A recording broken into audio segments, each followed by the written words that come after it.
La mostra sarebbe piaciuta moltissimo alla contessa Giovanna d'Arco, che era molto affezionata ai suoi cani, tanto che addirittura la contessa aveva il cane proprio in camera, quindi aveva questa grande passione per gli animali, come per tutte le cose, diciamo, che portavano tenerezza e dolcezza. Era una grande persona che avrebbe visto volentieri questa mostra. È una mostra particolare, è una mostra che insieme a quella al Diocesano completa la progettualità di Bazzani, che è un grande pittore mantovano, uno dei pochi pittori nostri mantovani, e che quindi andrebbe vista sia qui che al Diocesano per avere questa idea completa del barocco mantovano.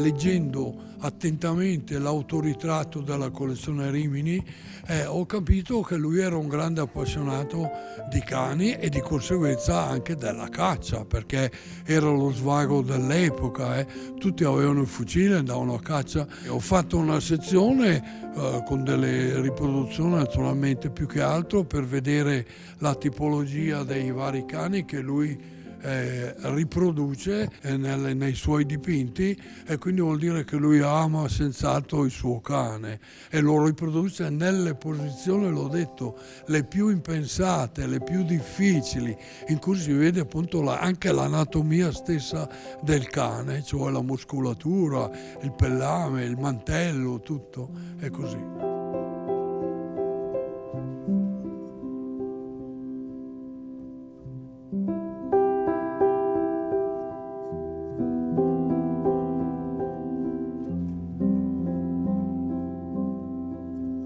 Queste sono le 7 opere avute in eredità dai D'Arco, dai cugini Biondi, perché erano nel Palazzo dei Marchesi Biondi, che è dietro a Palazzo Cavriani, e erano in una grande sala, in un salone, diciamo, viste le misure che hanno questi dipinti. Naturalmente viene il tema, è quello di Alessandro Magno, che era un semidio, no? Come parlava e ci tramanda la letteratura classica. Difatti Bazzani, uomo di cultura, riprende il testo di antico del secondo secolo di Ruffo e illustra, naturalmente consono ai suoi tempi, con effetti scenografici tipici del periodo barocco, e illustra tutta la vita di Alessandro Magno nelle sue fasi, grande condottiero.